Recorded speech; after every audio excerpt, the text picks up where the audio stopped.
Today, Julian Assange had a big court case or a ruling on if he could be extradited back to the U.S. or not. The U.K. ruled against his extradition back to the U.S., claiming the possibility of a death sentence in the U.S. So it appears that the U.S.'s death sentences policies saved Julian Assange in this case. His life would be at risk if Assange was in the U.S. Look at Mike Pompeo has already ordered for him to be murdered. So I believe if he was in the U.S. prison systems, they could find a way to kill him in there. I mean, the CIA and U.S. government agencies do not want Julian Assange alive. They've already proven that. Like I said, Mike Pompeo ordering for him to be murdered for simply illustrating the government agency's illegal activities. The Julian Assange case is a perfect example of the out-of-control criminal high-ranking officials and agencies like the CIA and the FBI, including other government agencies. When you have a government official like Mike Pompeo ordering the death of a journalist simply because they're pointing out your illegal activities, that is dangerous. To have those people in power in our government is extremely dangerous and puts civilians' lives at risk.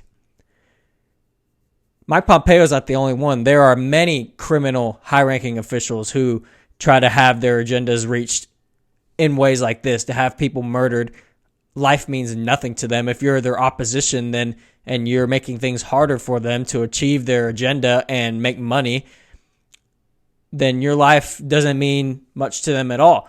They'll have you killed or order to have you killed like that. I mean, why is Julian Assange even in the UK in the first place? He hasn't committed any crime at all, period. But he hasn't committed any crime in the UK either. So why is he in another country? I mean, I think it's ultimately for his good to be there, because I think his life is extremely at risk here in the US, considering the people who want him dead. But why is he even in another country to start with? It's all very confusing. And the power that these criminal members of our government have is dangerous, and it's illegal, and it wrecks what our democratic system is about. I mean, who has the power in our government right now? Is it the president? Or is it agencies like the CIA and the FBI and people in the background, unelected officials? I'm not saying that people like the president or Congress or the Supreme Court, like they don't have power. But how much power do these agencies have, like the CIA and the FBI and the NSA? How much power do they have? What are they doing behind the scenes illegally to have their own agenda pushed? I mean, stuff like overthrowing foreign governments, putting people in power in foreign governments. I mean, look what they did in Ukraine in 2014, which was really the start of this conflict with Russia, overthrowing a government in Ukraine that was not for our interest, and putting in people who will abide by everything the West wants them to do. How much power do those agencies have?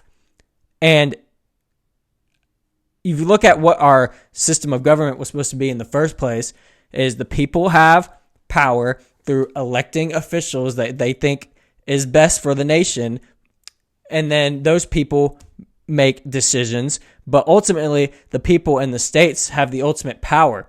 If you have agencies like the CIA and the FBI and the NSA really making decisions without talking to Congress, without consulting with anyone, simply going rogue and doing things on their own, these aren't elected officials. These are people placed in power. A lot of people don't even know their names. They're not in the public eye.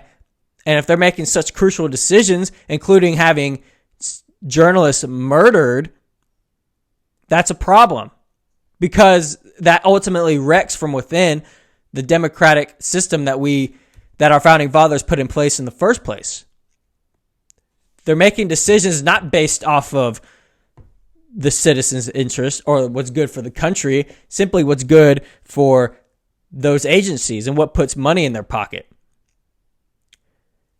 Mike Pompeo doesn't have a right to order someone to be murdered just because he is exposing the government's illegal actions like spying on its own citizens. Mike Pompeo doesn't have a right to have any U.S. citizen murdered. You're the director of the CIA at the time, and you're having your own citizens to be murdered simply because they're pointing out your own illegal activities.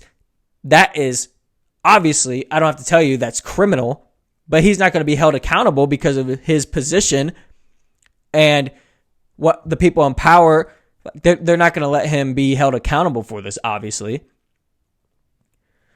The deep state must be dismantled and power brought back to elected officials put into power by the people.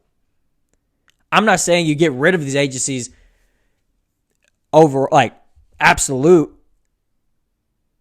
but the criminal members of this who are at the top and have become out of control and are wrecking our country, they need to be handled. They need to be taken out of power. Obviously, the CIA does great work and is crucial to our government and to our military. So the CIA should not be gotten rid of, nor the FBI, but the criminal members of those agencies who are at the top, who are doing these illegal activities, need to be dealt with. Because, like I said, they're making decisions not for the country's interest and are making decisions that go against the country's interest for those agencies' interests. The CIA has gone completely away from the intended, what it was made for in the first place. It's not simply intelligence anymore. It's a weapon against United States citizens. And that's a problem. It's become rampant, out of control, and it needs to be dealt with. And the Julian Assange case is a perfect example of that. Journalists should not be attacked for doing their job and pointing out your illegal activities, especially to have them murdered, let alone be put in jail in the first place in a foreign country, in a country they haven't even committed a crime in, let alone committed a crime here at home.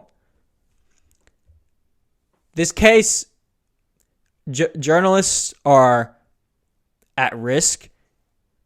I mean, you look at Tucker Carlson, he gets threatened by the NSA for having an interview with Putin and being spied on.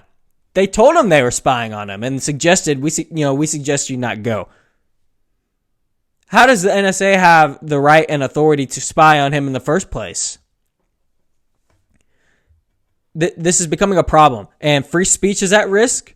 Citizens' freedoms in general at risk. I mean, you shouldn't have to worry about being spied on by your own government. It's a different case, obviously, if you're a terrorist planning to commit a terrorist attack, and it can be stopped if they're able to spy on him and nip it in the bud before it happens. But if you're simply being a journalist and doing what journalists do, which is interview people, foreign leaders, get to the bottom of stories like Julian Assange, and you're being spied on and threatened and thrown in jail, that's an issue. That is agencies running rampant, going rogue, and need to be dealt with and put in place. Putin talked about the West's hypocrisy concerning Julian Assange, saying it's a, quote, pot calling the kettle black.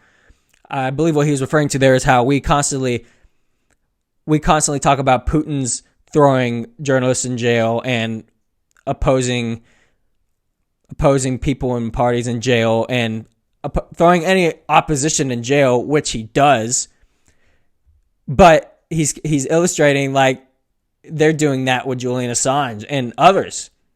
And the hypocrisy there to claim that we're a democratic beacon of the world and freedom of speech and journalism is like the U.S. is where that's allowed and free, and yet we have people like Julian Assange in jail.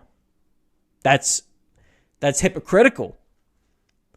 And he's absolutely right. I'm not saying Putin doesn't do that himself, but he's absolutely right in the hypocrisy that of the United States when we're doing that to our own journalists. So this is becoming a problem, and journalists, like I said, their freedoms to do their job are at risk when you have people like Mike Pompeo ordering to have journalists murdered for simply doing their job just because they don't like him, and he's causing a problem for the CIA. Hopefully, the Julian Assange case can be settled to where he's ultimately free, and we don't have to worry. It doesn't become an issue of extraditing him to the United States as a criminal, but ultimately he can be free, period, because, like I said, if he comes to the U.S. is in the U.S. jail systems, I think he's ultimately at risk just as much as he's free.